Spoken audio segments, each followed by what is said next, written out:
खुशी खुशी आपकी ज़ियारत को आने लगे। गली में जिधर निकल जाते थे भीड़ें निकल लग जाती थी। इन्हीं अय्याम में कूफे के अंदर एक मीटिंग होती है, शहर कूफा जो इराक में है, समझे आप, 1200 मील का फासला है मक्के मदीने से। कूफा हजरत उमर के जमाने में जो शहर आबाद हुआ था, हजरत अली ने जिसे दारुल खिलाफा बनाया था, उस कूफे के लोग अहले बैत के बहुत अकीदतमंद माने जाते थे। कूफे में एक मीटिंग हुई जबरदस्त किस्म की, सुलेमान बिन सर्द खजाई के मकान में। अहले कूफा, उमरा, रुअसा, बड़े बड़े लोग सब जमा होते हैं। नुमान बिन बशीर कूफे के गवर्नर थे अमीर माविया की तरफ से। मीटिंग हुई। मीटिंग में खड़े होकर एक शख्स ने सबों को बताया कि अमीर माविया का इंतकाल हो गया है, यजीद तख्तनशी हो गया है। ये लोगों, तुम हुसैन उनके घर वालों के नमकखार हो। इस वक्त मौका है कि तुम हुसैन को बुलाओ, उनके हाथ पर बैत करो, यजीद के तख्त को उखाड़ के फेंक दो, उसकी बादशाहत का जनाजा निकाल दो। हिम्मत करो, अगर सब लोग मुत्तफिक हो, सब राजी हो तो ठीक है। खबरदार खबरदार उनको बुला के धोखा मत देना। खबरदार कहीं ऐसा ना हो कि तुम बदअहदी कर जाओ। अगर तुम साथ दे सकते हो तो बताओ, वरना उनके साथ बदअहदी ना हो। एक खतीब खड़े होकर के बोल रहा था सुलेमान के मकान में। एक जबरदस्त किस्म की मीटिंग हुई थी। अहले कूफा में बड़ा जोश देखा गया था। अपनी तलवारें न्याम से निकाल निकाल के दिखाई जा रही थी कि हम इमाम हुसैन के साथ हैं, हम अपने आप को उनके नाम को कुर्बान कर देंगे, हम यजीद की हुकूमत और उसकी तख्त बादशाही को बिल्कुल बर्दाश्त नहीं करेंगे। हुसैन के नाम पे हमारे खून का एक एक कतरा, हमारे बदन की एक एक गोटी कुर्बान है। हम अहले बैत के नमकखार हैं, हम उनके नमक को हलाल करेंगे, हम यकीनन उनका साथ देंगे। एक तरफ से सबके ये मशवरे थे, तलवारें न्याम से बाहर निकाल के दिखाई जा रही थी। बड़े बड़े बड़बोले खड़े होकर के बोल रहे, समझा। मीटिंग इस बात के ऊपर खत्म होती है कि आपको एक खत लिखा गया, उसके ऊपर तमाम रुअसा के, उमरा के, बड़े बड़े लोगों के दस्तखत किए गए कि यहाँ की कौम आपके लिए बेचैन है, जैसे भी वो तशरीफ ले आए। एक तेज घुड़सवार को खत देकर के रवाना किया गया। इमाम हुसैन ने खत पढ़ा, पढ़ के रख लिया। दूसरे तीसरे दिन अलग, ये तो एक मीटिंग इकट्ठा खत था। उसके बाद फर्दन जुज़वी तौर से लोगों ने अपने अपने आदमियों को खत लिख करके भेजा। वो तो इकट्ठा एक मजमूई खत था, सबकी तरफ से एक तहरीर थी। बाकी फर्दन जुज़वी तौर से लोगों ने अपने अपने तरीके पर खत लिख करके भेजना शुरू किए। बेशुमार खतूत आपकी खिदमत में आते रहे, आप पढ़ पढ़ के उनको रखते रहे। और उसके बाद एक खत में लोगों ने यह भी लिखा था कि आप आ नहीं रहे। क़यामत के दिन अगर हमसे पूछा गया कि तुमने यजीद की बैत क्यों बर्दाश्त की थी, एक गलत आदमी को तुमने अपना सरबरा क्यों कबूल किया था, हम कह देंगे आपके नाना जान के सामने कि हमने आपके नवासे का दामन पकड़ा था, उन्होंने अपना दामन हमें दिया ही नहीं था। हम ये कह देंगे आप आते क्यों नहीं। इमाम हुसैन इस खत को पढ़ के फरमाते हैं कि जब ये बात है, अब कुछ भी हो, लोग हमारे दामन में आना चाहते हैं, एक गलत आदमी से बचने के लिए अब हमारी जिम्मेदारी है कि उनका साथ दें। इमाम हुसैन का जाना अपनी हुकूमत और बादशाहत के लिए नहीं था, बल्कि लोगों को एक गलत आदमी की हुकूमत से बचाने के लिए था।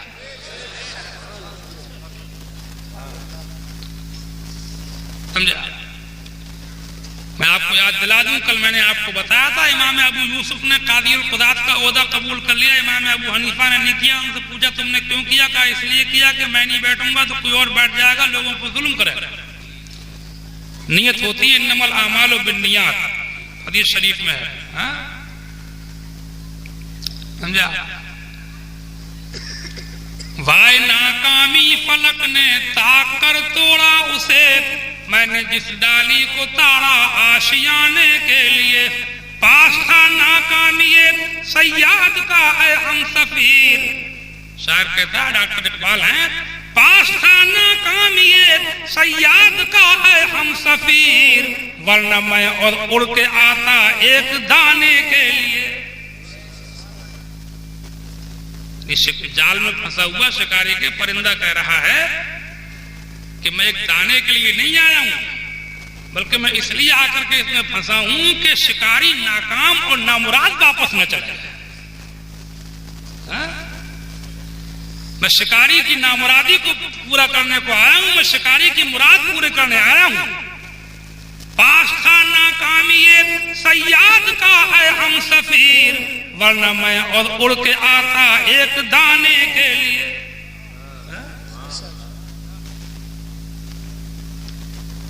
इस आखिरी खत के ऊपर इमाम हुसैन ने इरादा कर लिया, कूफे के दीवानगी का इरादा फरमा लिया। आपके इरादे की जब खबर हुई तो मक्के में हलचल मच गई, लोगों के चेहरे उतर गए। सब जानते थे कि इसका अंजाम क्या होगा, कूफे वाले क्या करेंगे। बड़े बड़े अकाबिर सहाबाए किराम ने आपकी खिदमत में हाजिर होकर के अर्ज की कि यह आपने कैसे सोच लिया। हज़रत जाबिर इब्न अब्दुल्लाह जैसे सहाबी, हज़रत अबू सईद खुदरी जैसे सहाबी, हज़रत ज़ैद इब्न अरक़म जैसे सहाबी, हज़रत अब्दुल्लाह इब्न ज़ुबैर जैसे सहाबी, हज़रत अब्दुल्लाह इब्न उमर जैसे सहाबी, हज़रत अब्दुल्लाह इब्न अब्बास जैसे सहाबी, बड़े बड़े जय्यद सहाबाए किराम, जिसको पता चला वो आपसे मिलने के लिए आया। ऐ खुदा के लिए आप ऐसा ना करें। आप सबकी सुनते रहते थे मगर खामोश रहते थे। आखिर में आपके भाई मोहम्मद इब्न हनफिया भी आपकी खिदमत में आए, उन्होंने भी आपको समझाया कि आप ऐसा ना करें, हरगिज ये इरादा आप ना करें, ये आपने क्या सोच लिया। मगर आप फरमाते थे जो अल्लाह करेगा वो बेहतर है, अल्लाह जो करेगा वो बेहतर है। आप टालते रहते थे और सफर की तैयारियां आपने शुरू फरमा दी थी। बहुत कोशिश की गई, जब बहुत ज्यादा हज़रत मोहम्मद इब्न हनफिया ने भी आपको समझाया, यहाँ तक के हाकिम मक्का अमर इब्न सईद की तरफ से आपको अमाननामा भी हज़रत अब्दुल्लाह इब्न जाफर तैयार, जो आपके चचादाद भाई भी थे और आपके बहनोई भी थे। हज़रत अब्दुल्लाह इब्न जाफर चचेरे भाई भी थे, बहनोई भी थे। आपकी बहन ज़ैनब उनके अक़ल में थी, जिनके दो शहजादे और मोहम्मद करबला में शहीद हुए, आपके भांजे। उनके बहुत ज्यादा इसरार करने पर जब लोगों ने बहुत इसरार किया तो आपने कहा कि अच्छा ऐसा है कि मैं अपने छोटे भाई मुस्लिम बिन अकील को भेज देता हूं, अगर वहां के हालात पुरअमन होंगे वो मुझे लिखेंगे तो फिर मैं चला जाऊंगा, वरना नहीं जाऊंगा। अच्छा ऐसा ही कर लीजिए। आखिर जनाब मुस्लिम बिन अकील अपने चचेरे भाई हज़रत अकील इब्न अबी तालिब के बेटे हज़रत मुस्लिम को आपने भेजा। ये अपने दो छोटे छोटे बच्चों को मोहम्मद इब्राहिम को लेकर के रवाना हुए।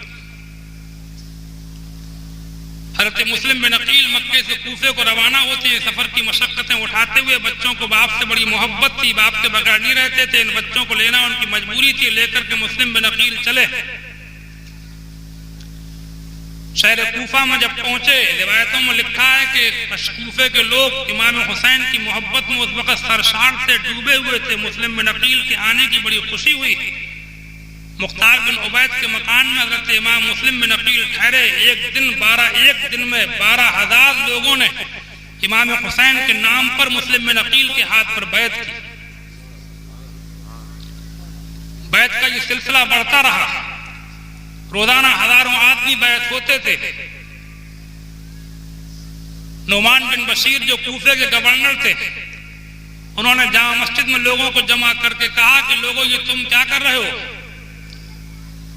फितना और फसाद हो सकता है, जंग हो सकती है, अपने इरादों से बाज आ जाओ। बनु उमैया का एक वफादार वहां बैठा था, यजीद का एक चापलूस भी वहां मौजूद था। उसने कहा कि ये सब आपकी कमजोरी के नतीजे में हो रहा है, सख्ती की जरूरत है, आप गवर्नर होकर के नरमी से काम ले रहे हैं। नुमान बिन बशीर हज़रत अमीर माविया के जमाने से इराक के कूफे के गवर्नर थे, लेकिन साहिब ईमान थे, सहाबी और रसूल थे। जब यजीद के एक चापलूस ने उससे कहा कि सब तुम्हारी कमजोरी और नरमी का नतीजा है, सख्ती के बगैर काम नहीं चलेगा, सब तुम्हारी कमी है, तो उन्होंने कहा कि मैं इसमें कोई शक नहीं है कि मेरी नरमी का नतीजा है, लेकिन नवासे रसूल और अहले बैत के साथ सख्ती करने से पहले मैं मर जाऊं तो ये बेहतर है। समझा? किताबों में लिखा है कि ये सारी बातें लिख करके कूफे के एक यजीदी ने यजीद को मुल्क शाम में लिख करके भेज दी कि हालात बहुत खराब हैं, जल्दी काबू कीजिए वरना इराक आपके हाथ से जा रहा है, मुस्लिम आ चुके हैं, हुसैन आने वाले हैं।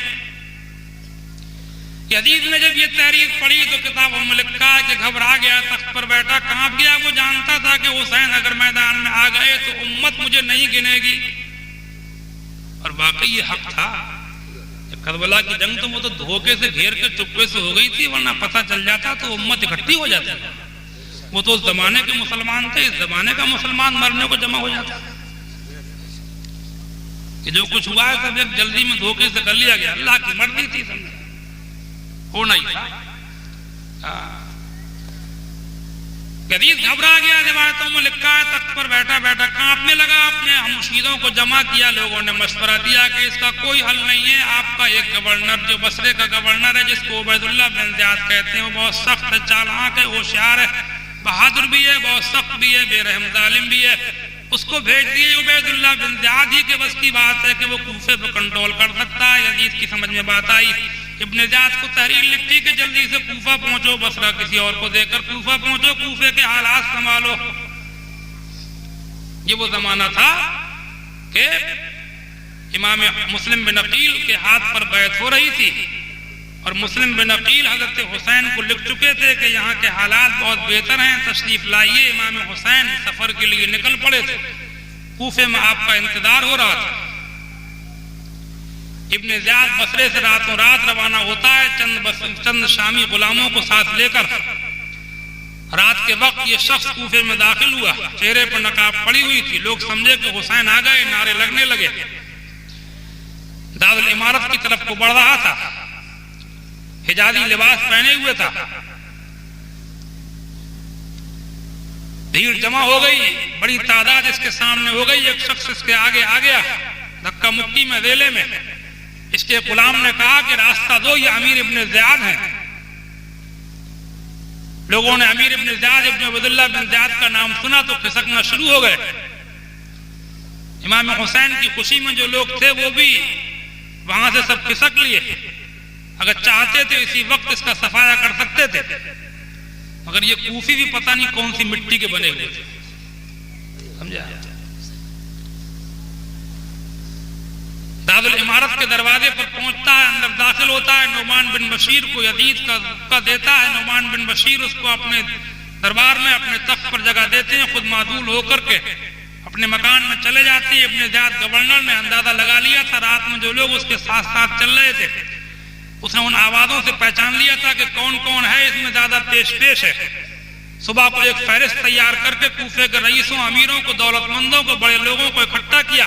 उनके सामने एक खिताब किया। बोला कि खबरदार, मुझे सब कुछ मालूम हो चुका है, मुझे खूब मालूम है कि यहाँ पर क्या हो रहा है। कान खोल के सुन लो। मुल्क के शाम से फौजें चल पड़ी हैं, लश्कर रवाना हो चुका है। अगर हरकतें की गई, शरारतें की गई, बगावतें की गई, तुम्हारी लाशें तुम्हारे घरों में दरवाजों पर टांग दी जाएंगी, तुम्हारे बच्चे यतीम कर दिए जाएंगे। तुम मेरे बाप जात को खूब जानते हो। इसने सरकशों के गले मरोड़ दिए हैं। इसने बड़ी बड़ी ताकूती ताकतों को अपने अल्फाज में बोलता जा रहा था। कूफी उसकी बोलियों, आवाज को सुनकर के दहशत से कांपे जा रहे थे। किसी की हिम्मत नहीं पड़ी बोलने की। उसने समझाया कि अपने अपने कबीले के लोगों को खामोश करो और मुस्लिम बिन अकील को मेरे हवाले करो।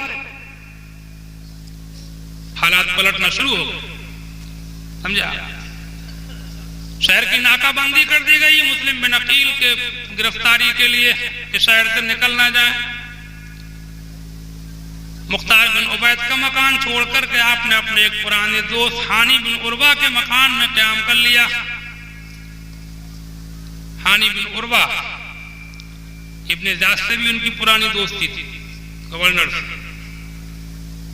किताबों में